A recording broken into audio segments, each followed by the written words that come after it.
Hello everyone and welcome to the earnings call of L&T Technology Services for the second quarter of FY2025. I am Pinku, heading Investor Relations. Our financial results, investor release and press release have been filed on the stock exchanges and are also available on our website www.ltts.com. I hope you have had a chance to go through them. This call is for 60 minutes. We will try to wrap up the management remarks in 20 minutes and then open up for Q&A. The audio recording of this call will be available on our website approximately 1 hour after the end of this call. With that, let me introduce the leadership team present on the call today. We have Amit Chadha, CEO and MD, Abhishek, Executive Director and President, Anil Saxena, Executive Director and President, and Rajiv Gupta, CFO. We will begin with Amit providing an overview of the company performance and outlook, followed by Rajiv, who will walk you through the financial statements and performance. Let me now hand the call over to Amit. Sure. So I hope I'm audible. Okay. So thank you, Pinku, and thank you all of you for joining us on the call today. If I look back at 2021, we created a vision, a mission, and a value charter. And based on that, we are repositioning our brand as purposeful, agile innovation. This embodies the fundamental way of how we will do business and deliver meaningful transformation for all our stakeholders. Purposeful stands for our vision of building a sustainable tomorrow and a better world, leveraging technology and delivering inclusive growth for all stakeholders. Agile relates to our ability to learn, evolve, and adapt to changing technologies, market dynamics, while harnessing the imagination of our engineers. Innovation involves anticipating and investing in future technologies, systems, and processes to bring world-class solutions to our clients across products, processes, and operations. As we continue to pivot on growth, this refreshed positioning will help us accelerate engineering the change for our clients. I am confident this will create a platform for the future and establish LTTS in 3 strategic segments: mobility, sustainability, and tech, and build each of them into standalone billion-dollar units over the coming years. With that, let me provide the key highlights of our Q2 performance. We had a strong quarter with revenue growing at 3.9% sequentially, which was broad-based across regions and segments. Sustainability led the growth with 6.5%, mobility grew by 5%, and tech by nearly 1%. We won 2 20 million plus deals, 4 10 million plus deals, and 2 significant empanelment agreements. These wins have been across segments. Our customer mining has seen steady improvement on year-on-year and quarter-on-quarter basis. The number of 30 million accounts has increased to 7 now, up by 1 quarter-on-quarter and 3 year-on-year. Similarly, the number of 10 million accounts is increased to 33 now, up by 2 quarter-on-quarter and year-on-year. In line with our earlier commentary, we have made focused investments into 3 segments. We are starting to see the results in terms of pipeline, deal wins, revenue growth, including this quarter, as you've seen. These investments have impacted EBIT in H1. We expect with growth continuing and larger deals in our strategic areas, the EBIT trajectory will move upward. With this, let me provide segmental performance and outlook. Starting in mobility, we had a strong 5% growth in Q2 on the back of 6% in Q1, driven by large deal ramp-ups in SDV and hybridization. As we had highlighted during the Investor and Analyst Day, a lot of the SDV development is happening at the OEM end, and our exposure and presence at OEMs, especially with the European and US OEMs, has increased significantly over the last year. The key value proposition that we offer to our customers is advanced automotive solutions across ADAS, virtualization, and AI for specific use cases, digital twin and connected apps, SDV, digital cockpit, all of which accelerate their time to market and help them stay competitive. In trucks and off-highway, we continue to see good demand as hybridization and SDV adoption continues to rise. We launched LTTS iDrive, our proprietary framework for accelerating SDV implementation, applicable for both auto and trucks and off-highway. We've already won 2 programs, one each in US and Europe, leveraging LTTS iDrive. Within Aero and Rail, we are beginning to see more deals in rail. We signed a partnership with Etihad Rail for the development of digital solutions and creating of an intelligent transportation system. We have multiple solutions in rail leveraging AI and augmented reality that have been successfully deployed by customers. Overall, we see a robust deal pipeline for mobility. However, Q3 will be slightly soft on account of seasonality. We expect this to rebound in Q4. Now on to our second segment, sustainability. In line with our expectations, we saw a strong rebound in sustainability performance at 6.5% growth. As compared to Q1, where only process or plant engineering was firing, in Q2 we had industrial performing equally strongly. We are seeing a turnaround in industrial as customers are looking ahead and investing as they see a more promising outlook. These investments are towards automation in the form of digital platforms, manufacturing and supply chain optimization. As a result, there is a strong demand for setting up centers of excellence for clients around the same. In the process subsegment, we continue to see demand in projects, engineering and plant modernization. Leveraging digital technology is a priority for our customers. One of the large deal wins in Q2 is with an ONG customer where we are developing a digital twin of their refinery, which allows the customer to see an integrated 3D view of all the assets in the refinery. Similarly, in another empanelment, we are a projects engineering partner for a new plant where we are setting up command center which will allow them to remotely control and manage the refinery. In the CPG subsegment, the C+1 strategy is benefiting us as customers are setting up new plants and expanding operations in India. We are therefore seeing an uptick in projects engineering in India from our global clients. Leveraging our deep expertise in Industry 4.0, we have now launched our proprietary Factory Next framework for the factory of the future, covering smart sensors, edge, robots, IIoT and data lakes. Our framework enables cobots to enhance productivity. This is getting good traction. We have started 2 deployments in the US. In summary, for sustainability, we are seeing a good pipeline and a number of deals in the pipeline, both at process and industrial level. Expect the growth momentum to sustain in Q3 and beyond. In tech, we had a good growth in our Semcon and ISV sub-segments. With our hyperscaler accounts, we have now won 2 deals, one on device and the other on platform engineering. These have gone into execution in October. Given the tailwinds in AI, Semcon sub-segment continues to ramp up for us with multiple programs across the value chain. In comms and media, while performance was soft in Q2, we are seeing a few transformational deals that could potentially close in Q3 in the area of network management and vendor consolidation. In the medtech subsegment, we continue to see a rebound led by our strategic focus areas of Quara, digital health and digital manufacturing. As part of our collaboration with the leading AI Semcon major, we are building an AI solution for a customer for image enhancement and vision care. Overall, with the pipeline and large deals in play, we expect tech growth to improve in Q3 led by our work with Semcon, hyperscalers and medtech. Now a few updates on our technology and innovation charter. Our engineers added a total of 51 patents filings in Q2 and our cumulative patent filing now stands at 1394. The innovation is also reflected in the rankings. We have been ranked as leaders by HFS and IoT services, Avasant in digital engineering services, Zenove in data and AI. To help customers accelerate their Gen AI journey, we have launched Gen IQ, a software development platform for AI applications. Let us now discuss our outlook. Our pipeline continues to grow at a very healthy pace with a good number of large deals in the 25 to 100 million range. We are tracking these deals closely and expect a good number of closures in Q3 and early Q4. In fact, some of these would have closed in Q2 itself but got delayed due to elections and macro-related winds. The common thread in most of these deals is clients are excited about our differentiated solutions and positioning and want to leverage our expertise as they continue to develop new products and transform their operations, manufacturing and supply chain. This priority was further validated during our recent concluded Client Advisory Council meeting, which consisted of 16 members with combined market cap of $2 trillion and a revenue of $400 billion.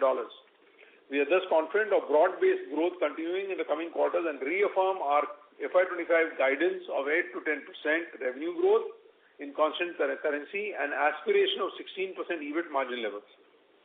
Before I close, I do want to reconfirm that we stand strong in wanting to build $3 billion segments and get to revenues of $2 billion with 17 to 18% EBIT margin in the medium term.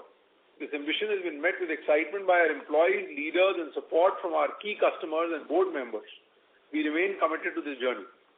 With that, I now hand over to Rajiv. Thank you and look forward to taking your questions. Thank you, Amit. Good evening to all of you.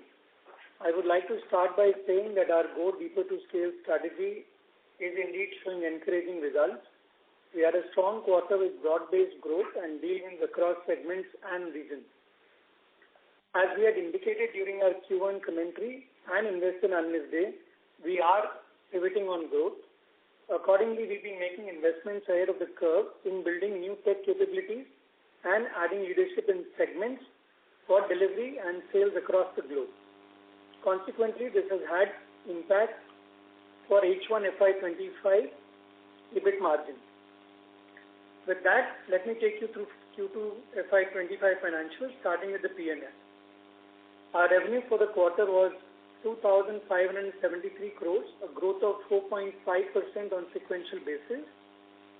Our year-on-year growth for Q2 FY25 came in at 7.8%. Our gross margin remained flat. However, on account of investments in sales and technology, our SG&A as a percentage of revenue increased by 40 bps sequentially. Hence, our EBIT margin for the quarter came in at 15.1%, slightly lower compared to Q1 FY25. Now moving to below EBIT, talking about other income. Other income was 53 crores, slightly higher on sequential basis due to forex gain. Our effective tax rate for Q2 was 27.4%, within the range of our expectation of 27.5%.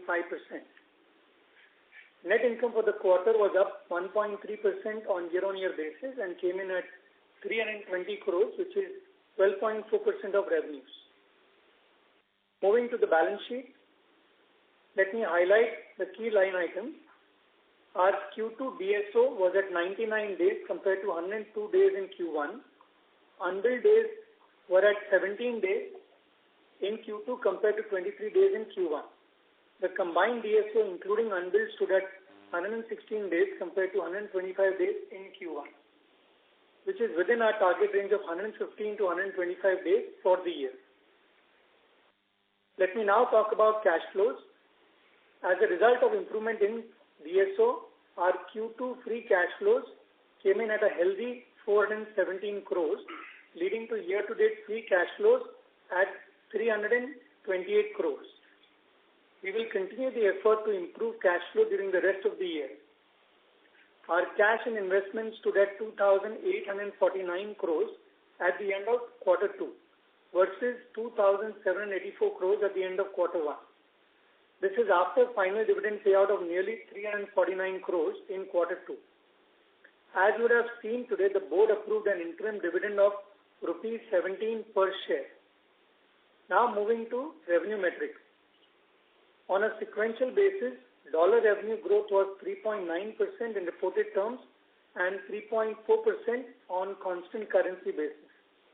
We saw broad-based growth in Q2 with all segments growing sequentially, led by sustainability and mobility segments. Moving to operational metrics, the on-site offshore mix was at similar range as compared to quarter 1. Offshore percent now stands at 58.3%. We continue to work on measures to gradually improve this metric to our aspiration of 60%. The T&M revenue mix was 62.5% in quarter 2, slightly lower as compared to quarter 1. Client profile, which indicates number of $1 million plus accounts, has shown a sequential improvement in the $30 million, $20 million, and $10 million plus category. The client profile will continue to improve in the coming quarters. Client contribution to revenue has shown an improvement in the top 20 and the top 10 categories as compared to Q1. We expect revenue from top customers to improve going forward as we are running targeted programs on client mining. Headcount was at 23,698 in Q2 compared to 23,575 in Q1, while attrition has slightly gone down as compared to quarter one. Realized rupee for Q2 was at 83.90 to the US dollar, a depreciation of around 0.6% versus quarter one. Before I conclude, let me give some visibility on the EBIT margin trajectory going forward. As mentioned by Amit and me, we have prioritized investments in H1 FY25 to accelerate growth, build leadership and technology solutions ahead of the curve. We expect this will lead to a step up in revenue growth and better quality of revenues, providing us with a path of $2 billion revenue aspiration and EBIT margin of 17 to 18% range in the medium term.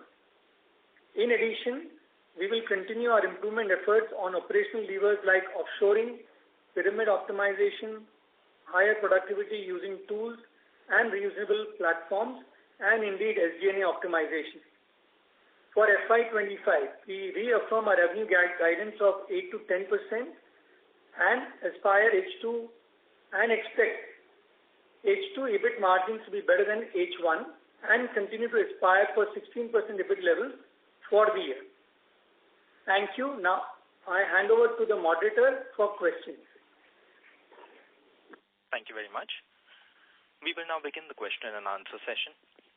Anyone who wishes to ask a question may press star and 1 on their touchtone telephone. If you wish to withdraw yourself from the question queue, you may press star and 2. Participants are requested to please use handsets while asking a question. Ladies and gentlemen, we will now wait for a moment while the question queue assembles.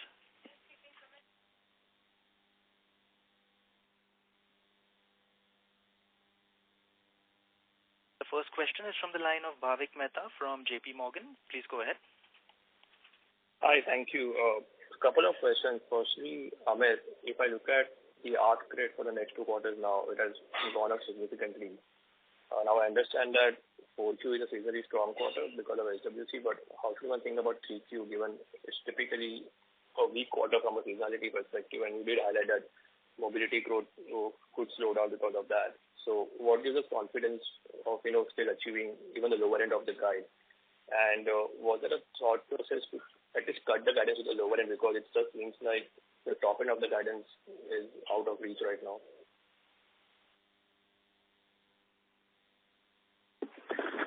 Yeah. So, Bhavik, we are reiterating and holding our guidance.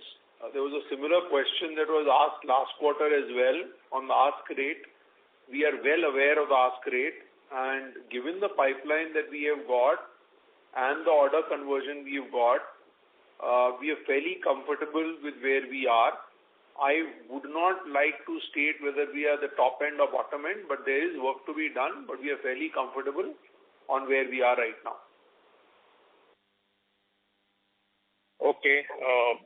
Second question was on margins. I remember last time it was mentioned that margin trajectory should improve from 2Q onwards, and we have seen margins declining this time despite not having wage hike. I'm assuming we'll have wage hike in 3Q, so how should we think about margin trajectory from here on? Thank you, Bhavik. This is Rajiv here. So I'll answer 2 parts of the question. One, of course, the improvement on the EBIT margin. We indeed see EBIT margins improving from quarter 3 onwards. And on the wage hikes, yes, we planned them to be in quarter 3 and will be effective from November onwards. So we will see likely 2 months of impact in quarter 3 for increments. Just to complete, Bhavik, the point, we should likely see in a full quarter an impact of close to about 100 to 125 bips on account of increment. So the fact that this is 2 months in a quarter, it will be lower impact to start off with. But conscious of the fact, we aspire for 16% EBIT levels and will be able to absorb this increment in quarter 3 as well. Thank you. The next question is from the line of Ravi Menon from Macquarie. Please go ahead. Hi, thank you for the opportunity and congrats on a pretty good quarter. I wanted to understand why tech was flat, more or less, this quarter, despite SWC, which should be slightly positive to seasonality. And second part on the Maharashtra cybersecurity deal, wasn't there any revenue this quarter?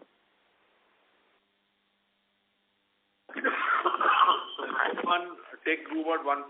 Like I said, that the hyperscalers did well for us in this quarter. There was a couple of specific areas where the projects got over, etc. But quarter 3 will be a good quarter for tech as well as for sustainability because we've got the visibility right now. In fact, close to announcing a significant collaboration with an AI major. We'll do that and you'll see that coming out. So we're fairly comfortable there. Now in terms of cybersecurity, it continues to grow. We don't call out cybersecurity as a percentage of revenue just like AI, but both AI, Gen AI projects as well as cybersecurity and OT as well as product cybersecurity and continue to expand for us. We are actively hiring in these areas. I was asking specifically about the Maharashtra cybersecurity deal that we had. Oh, okay. Yes, so that was launched. There's some work still to be done in that area. So I was thinking you were talking about cybersecurity internationally in the US and European clients. So So specifically to Mahacyber, it got launched. Congratulations to the Maharashtra government for thinking ahead of the curve and helping us execute or asking us to execute the project. It's not completed yet. It's been launched. There's other work to be done there. So it will continue for a little more time. And that seems to be asset light, right? There is no real fixed asset increase due to that project, right? 1 second. Can you repeat that question? I was saying that, there seems to be no fixed asset increase on your books, even though the Maharashtra cybersecurity got launched. It's largely, there's a little bit of hardware assets, but largely a software project. Like we had mentioned, that Mahacyber actually is more like a traditional LTTS project, if you ask me, the way we have executed it and what we ran it as a software program. Thanks. And SWC, is it... Sorry, Ravi. And that is a marked departure from what SWC used to be. In fact, we have a pipeline now that is built up for SWC in the Middle East as well. And as we move forward, hopefully we should be able to announce some closures there as well. So we are in that trajectory and we had committed to you on SWC that we start to internationalize it, take it to more master software SI, the asset light. So we are working in all these directions right now. Thanks for clarification. And Q3, how should we think about SWC? I know that Q4 is supposed to be really good, but how is the seasonality for Q3? Think about Q3 as a growth quarter in revenues and margins. Perfect. And on the previous question, I want to reiterate, when Rajiv had made commentary about 2 quarters ago, he had said H1 margins will be lower than H2, and that's what has happened. And if you look at it, the gross margin is maintained. The increase is only in Q2 in SG&A, which is sales costs, which has started to give us backlog and then will give us revenues, as well as tech investments where compute storage costs are fairly significant that we've had to incur for AI investments and SDV and factory next launch. Great. Thanks so much and best of luck. Thank you. The next question is from the line of Sulabh Govila from Morgan Stanley. Please go ahead. Yeah, hi. Thanks for taking my question. So my first question is on the deal wins. So I just wanted to understand, we had called out in the analyst meet that our pipeline is 2x of last year, and on top of that, we expect win rates to improve, which would translate into higher number of deal wins being reported going forward. So just wanted to understand by when one should expect to see higher number of deal wins, on a realistic basis. By when do you think that can happen? Yeah. So Sulabh, thank you. See, if you look at the deal wins, the absolute value TCV deal wins are higher in Q2 as opposed to Q1. That's number one. Number two is that we have a significant number of, or a large number of 50 million deals, as well as a couple of 100 million deals and a lot of 25 million deals. And we are comfortable to say that we are trying to get them closed in Q3 for us, and then operationalize in margins towards the end of Q3 and then Q4 from there. Just like, the Mahacyber deal that we had got, which was fairly quick-paced. So we are looking at some of this to come in. And you will start seeing some of that reflecting out either in press releases or through the quarter or at the end of the quarter as we go forward. We've actually appointed a large deals leader, Chief Business Officer for strategic initiatives and large deals based out of Dallas, Texas. And we have reorganized the team and we're taking it forward. Okay, understood. And with respect to mobility as a segment, just wanted to understand what you are hearing and seeing on the ground, particularly in Europe, with respect to how OEMs are behaving. Have you seen any sort of project cancellations, or have you seen any pause in the ongoing projects that are going on? So just wanted to understand what's the outlook from your perspective there.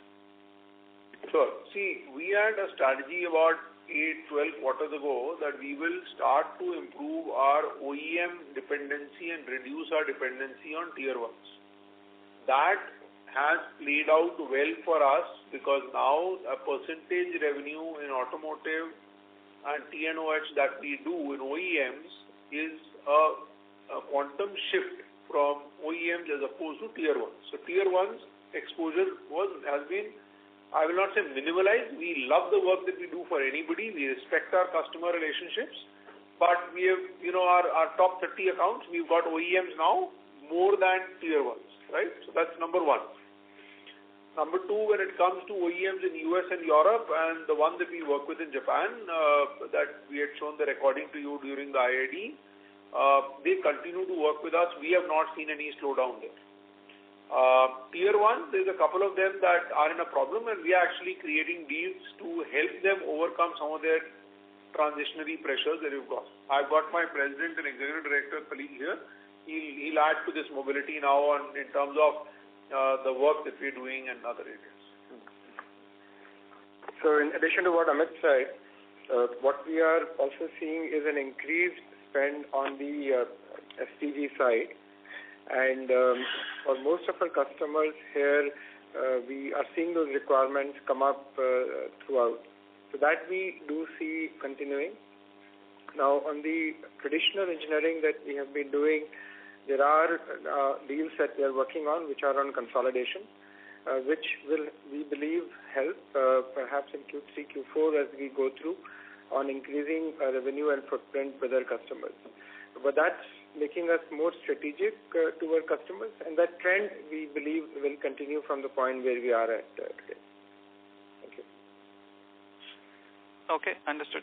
And last question on margins from my side.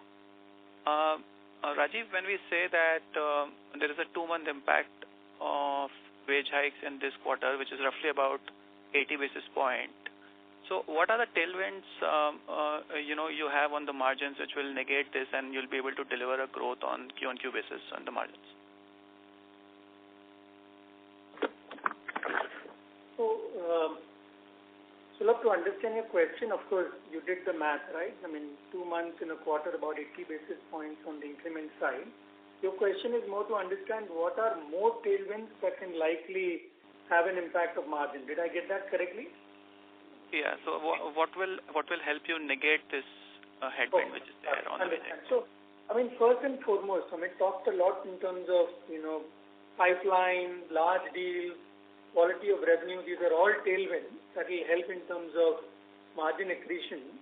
The second is, look, a lot of the investments that we called out indeed have played out in H1. So that's behind us, right? So like we've said earlier, H2 margins will be better than H1. So you will see margins improve anyway in Q3. Last but not the least, we'll continue to see productivity improvements. So this is on account of optimization of pyramid, in terms of offshoring, and also as we continue to see fresher intake, we will see, a lot of deployment on some of the newer deals that should lead to margin improvement. Just a quick clarification. When we say better quality of deals, does that translate into higher gross margins in the deal? Yes, it does. And in addition to that, right, and these have been all focused initiatives, we will also see, likely accretion coming from improvement in bill rates, right? These are focused initiatives that we do, and we tend to target, an X amount of dollars coming from improvement in bill rates. I'll add that we've sequentialized, if you ask me in a way, planned this out to make sure that when the investments were there, we didn't do the increments. And now that we've got tailwinds coming in the margins, we are doing the increments. So it's a thought-through strategy to be able to deliver the 16% levels that we initially guided at the beginning of the year. Understood. Thanks for taking my question. Thank you. We have the next question from the line of Nitin Padmanabhan from Investec. Please go ahead. Yeah, hi, good evening.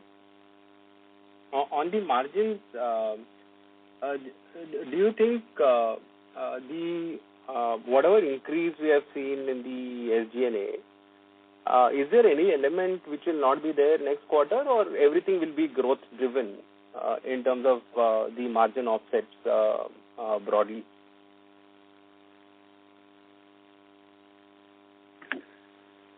So, I've already mentioned to that. Again, maybe I'll sound repeating what I mentioned. A lot of the investments that we called out in terms of AI, SDV, Factory of the Future, building the leadership, all of that has taken place in H1, right? So when you talk about going forward, these are not going to repeat, right? So you will see some of that normalization come into SG&A cost. Our SG&A costs have indeed increased if you look at on a year-on-year basis. We feel they will normalize between that 10% level, and that's what we're working towards. Got it. That's very helpful. On the Mars Cyber deal, do you think there's any milestone payment that could come through, considering they have gone live, that should also help margins? Or it would just be the SG&A benefit? And are you asking us payments, or are you asking us revenue? Revenue. So any milestone revenue that comes through which will flow through and add margin? See, there is various elements there. There are payments to be made, etc. And yes, there is a milestone payment that will come through that will also help. So these are all part of the planning that we had done at the beginning of the year as we saw these projects unfold. So that's why our comfort for delivering the growth in the margins comes from some of these elements. Got it. So, One minute, please. Yeah. I can just add to that, right? So, Mars Cyber as a project, this is a fixed price project, right? And all these milestones are planned, and all revenue recognition is tied to those milestones being achieved. And we are, in fact, on target in terms of achieving those milestones, which of course will, trickle down in terms of revenue. Perfect. That's very clear. Now, on the growth, I think what the guidance is implying is 4.5% to 7% kind of a CQGR for the second half. Now, I think based on your comments, it's basically based on the deals that are already in the bag plus closures that you expect in Q3 that will drive a stronger Q4 along with the SWC seasonality that should help you land within the range. So is that the broad thought process? Is there a fair characterization? Yes, I couldn't have said this better. Thank you so much. You are absolutely right. And, there was a couple of deals that we were hoping that we'll close it this quarter. They wouldn't have increased our revenues because this was the revenue we had planned. But they'll slip into October and close. So that's where we are broadly, but we are comfortable in that right now.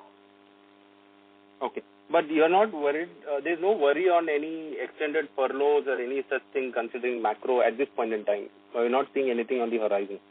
We are seeing furloughs in automotive, like I said, and that's why we said it will be a little soft. The other areas don't get so impacted by furloughs, but this is a work in progress. We are fairly comfortable at this stage, like I said, but there's an election uncertainty that we'll go through, and we'll see where it goes. Super. That's very helpful. Thank you so much, and all the best.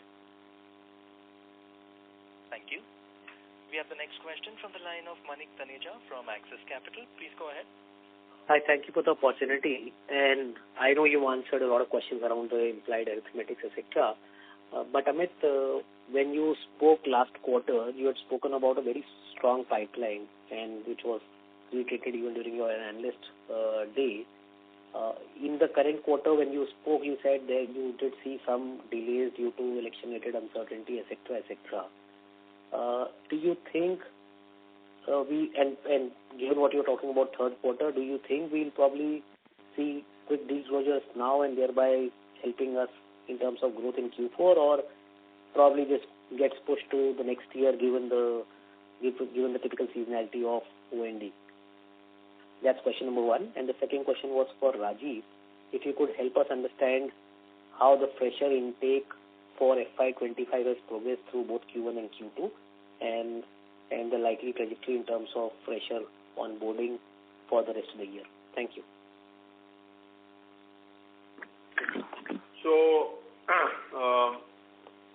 the pipeline is year-on-year bigger, quarter-on-quarter bigger, number one. Number two, the number of serious 100 million deals, 50 million deals, 25 million plus deals is higher than where it was 2 quarters ago, right?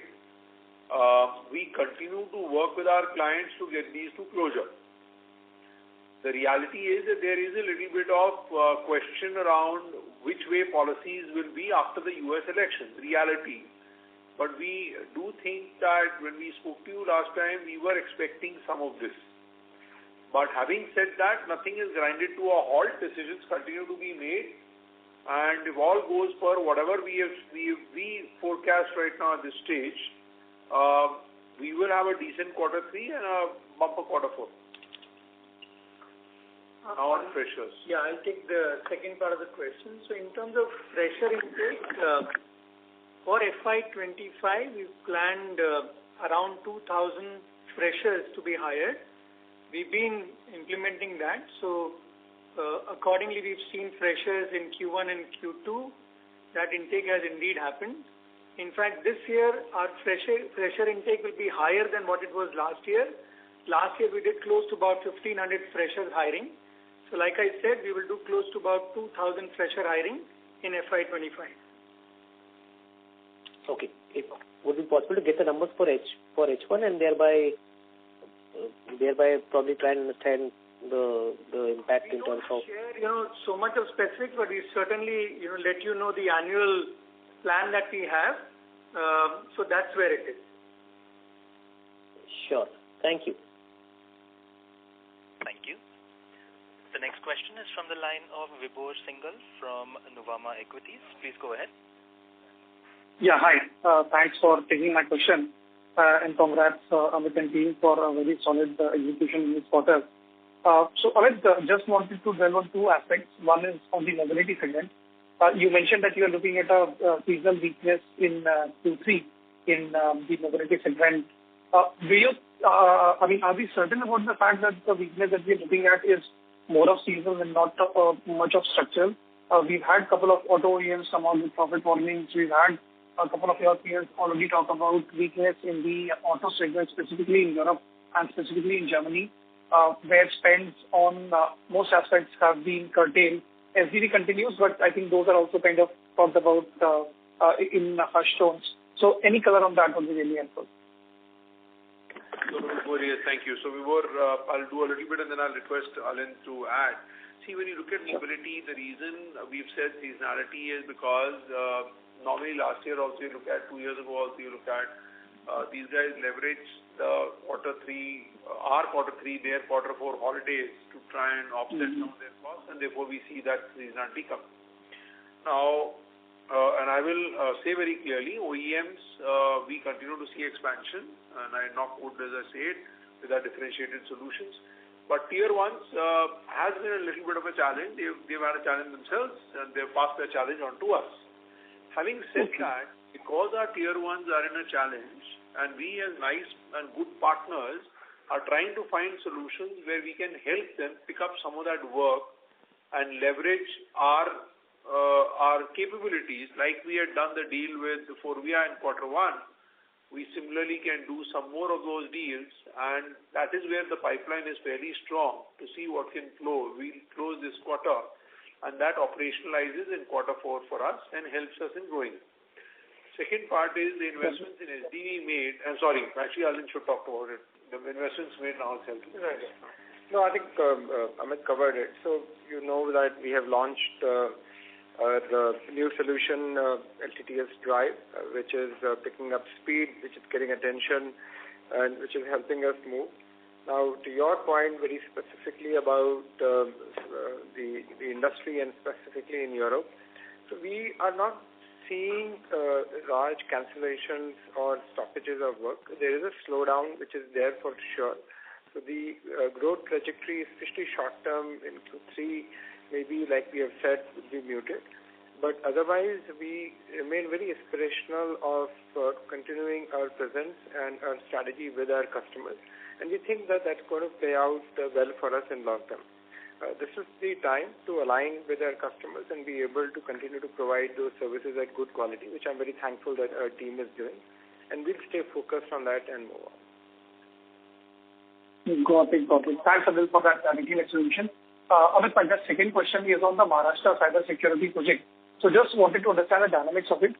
So you mentioned there is some bit of work left on this in the project. After that, we will probably get a milestone payment. And post that, does this project come to an end? Or is there some other maintenance revenue that will keep trickling on for the next forthcoming years as well?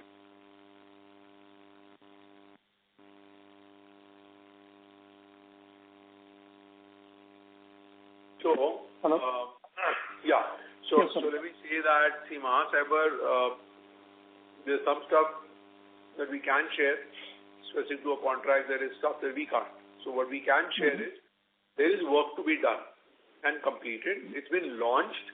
A part of it is live. There is other parts that are not live that need to get done over the next 3 to 6 months. Beyond that, there's a O&M maintenance phase that we have got in this that we will execute over a 5-year period. So that's where that is that we are doing. Got it. So this, and I'm assuming the O&M part, of course, will of course be significantly lower than the kind of work that we're doing at this point of time, but it will continue for the 5-year period is what we're expecting. Yes. Got it. Perfect. Great. Thank you so much, guys. Thanks for taking my questions and wish you all the best. Thank you. The next question comes from the line of Ruchi Makhija from ICICI Securities. Please go ahead.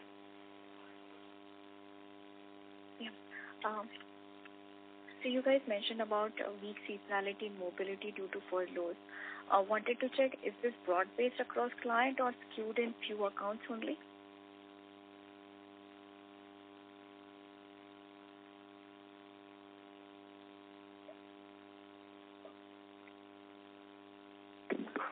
Yeah, so this is it broad-based, is specific clients? I'd say largely broad-based. I mean, this is a Detroit phenomena. This is a Europe phenomena. Yeah. And in other two verticals, do we have any early indications for furloughs from the clients? No, normally, no. So we don't have early indications of furloughs for tech. I want to actually confirm for sustainability, actually in the process area, they're asking us to ramp up, right? In tech also, the orders we have won, that we talked about today, we are ramping up in Q3. So tech will ramp up Q3 for sure. Sustainability will ramp up Q3 for sure. Mobility, all I'm saying is soft. So allow us some time to work it. The quarter is not done yet, and we continue to work, across the globe. And my colleague Alin talked about LTTS, iDrive, and others. These are license revenue programs. We, in fact, generated a couple of those this quarter. So we continue to work on those. Absolutely. Look, again, Ruchi, so that I can say this not just to you, but everybody. See, we've always been, our whole goal has been to be transparent and be upfront so we don't create any surprises. We had come in the year, we had told you about the margins. we are following our trajectory. Revenues, we have followed our trajectory. And that's why you're saying mobility may be soft, but work to be done. The quarter is not over. The quarter just started. Appreciate this. Thank you and all the best. Thank you. The next question is from the line of Abhishek Shindatkar from InCred Capital. Please go ahead.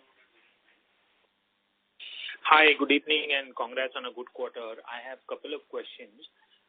The first one is, regarding the furloughs, especially for the aero, and also your comments about the high-tech, the tech furloughs. So the commentary by one of the OEMs in aero has been relatively weak. So any color, in terms of, furloughs for that space. And the second is on the high-tech side. So is your commentary on furloughs driven by the ramp-up of the project, or it is generally in the high-tech space, furloughs this year could be lower than last year? That's first question. The second question is for Rajiv. The accounts receivables number or the absolute increase has been material over H1 compared to the revenue growth. Now, is this largely related to one cybersecurity project, or are we generally seeing a delayed cycle across customers? And the last one is, for Amit again. Any comment on the sequential decline in the number of active clients? Thank you for taking my questions. Okay, so Abhishek, thank you. Let's divide this up. Aerospace furloughs, Alin, would you like to say something? Does it impact us, not impact us? Not majorly. I mean, we have seen furloughs previously in quarter 3 as well, and this is a regular phenomena that happens. Yes, and we are referring to one particular customer, and there will be some rippling effect of that down to some of the customers that we work with. But that's something which is manageable that we are working with, and I don't see any major impact on that beyond what we have already talked about. Yeah. Now, on high-tech, the furloughs are a normal phenomena, but as you win deals, you are able to overcome that because you're ramping up, right? Broadly arithmetic. And therefore, I'm saying high-tech will increase, confirm pipeline, confirm bookings, that will help, right? That said, your third question was sequential decline. I am trying to see where there is a sequential decline in clients. Is there material? Nothing. In fact, I thought that we had improved. I thought somebody will compliment us today that the number of 50 million accounts and all that has gone up. Let me just see, Abhishek. I don't think that it's been up. So there is no material impact.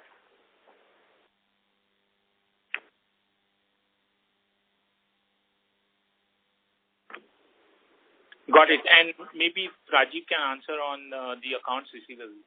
Thank you. Yeah, Abhishek, let me answer on the accounts receivable. I was just waiting for Amit to conclude.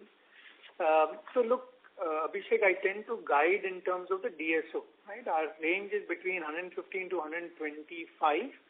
We came in at 116 days, right, which is the lower end of the DSO guidance, and we continue to work to improve this.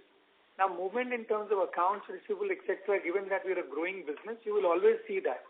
So I will not have you worry about the fact that, look, for one quarter you see an uptake, because largely we'll continue to manage how we look at DSO and optimizing and, of course, improving on the free cash flows. Understood. Just a follow-up to that, we have been referring to a milestone payment also. So assuming that comes in, would our free cash flow to net income number be similar to FY24 in FY25? Yeah, we aspire to maintain that. In fact, I did clarify it even during the Investor Analyst Day. It's following a very similar pattern like we had in FY24, where our H2 free cash flows are better than the H1 free cash flows. You will likely see that same trend mapping out even in this year. Absolutely. Thank you for taking my question, sir. And best wishes for the rest of the year. Thank you. The next question is from the line of Sandeep Shah from Equirus Securities. Please go ahead. opportunity and congrats on good execution. Rajiv, the question, sorry to harp again on the margins, but if I look at the aspiration and target is 16% versus first half being 15.3%. So second half, you have to do 16.7% kind of a EBIT margin to achieve the full year at 16%. Versus that, we have a wage hikes which is coming into play in Q3, Q4, and there would be a ramp up in a SWC seasonal, which is generally a low margin business versus your traditional export business. And we are starting on a base of 15.1. So what can go wrong in terms of achieving this target? So, Sandeep, I think some of the parts I have already talked about, but maybe I'll kind of repeat and reiterate that. So, one, we did call out that, look, H1 will have investments. Consequently, we'll see H2 to be better compared to H1 in terms of EBIT margin, right? So, you're starting off with a better base compared to what you're seeing in H1, right? It will definitely improve on the count that we will not see those levels of investments in H2. Second, you have tailwinds in terms of growth. Amit talked about deal wins, growth, all of that is mapped in Q3 and Q4, which also will aid in terms of margins. Another part is that, look, our productivity improvement initiatives continue, and we will see benefits from those. The fact that, we've got revenue growth planned, we've got some of the initiatives already working, we continue to aspire for the 16% levels, right? Now, what can go wrong is the fact that, look, we see large deals coming, which may have a start, but as of now, I think some of that we've already factored in. So the fact that, look, we continue to follow the revenue path should allow us to meet the 16% levels of EBIT. Okay, thanks. And just a bookkeeping for the Maharashtra cybersecurity project, is it fair to assume the bulk of the phase 1 of the revenue in terms of the project completion could be booked in Q4 and Q1 of next year rather than Q3 of this year? So maybe without getting into the specifics, because you already talked about bookkeeping, I'll probably keep it at a level which is understandable. We talked about the fact that Cyber is a fixed price project, right, and it's milestone based. So as we meet the milestones, we recognize the revenue. I think Amit already talked about the fact that, look, you've got a capex part of this deal which continues to be executed. The remaining part of it is over the next 3 to 6 months. Then follows the maintenance part, which is going to be over the course of next 5 years. We are on course, and that's at least to ensure that, look, we have, and like I said, some of this is already planned for. It's not that we will see any one-off bump because of it. It's all planned for in Q3 and Q4. Okay, thanks and all the best. Thank you. The next question is from the line of Dipesh Mehta from Emkay Global. Please go ahead. Yeah, thanks for the opportunity. A couple of questions. First, about SG&A. You indicated about some normalization of SG&A spend. Do you expect absolute number to go down because of the investment which we made, and you highlighted in few areas where we made investment, AI, SDV, leadership, all those stuff? So first question is whether absolute amount of reduction you are expecting or absolute remain same, revenue growth will drive some kind of percentage benefit. Second question is about headcount. If I look, headcount addition remain muted. Considering the ask rate what we are aiming for in H2, do you expect headcount addition to mirror it, reflecting the ask rate, or you think there is enough utilization potential available which can require much lower headcount addition entering into H2? And last question is about segmental margin. If I look high-tech and sustainability margin, segment margin remain under pressure for both the segments. So if you can provide some details what is playing out, because sustainability had a good quarter, but margin remain under decent sizable pressure kind of thing. Thanks. Dipesh, let me answer to all three of your questions. So first on the SG&A side, I think both will play out, right? Both the percentage and the absolute will play out. I already talked about that SG&A should normalize at about 10% levels.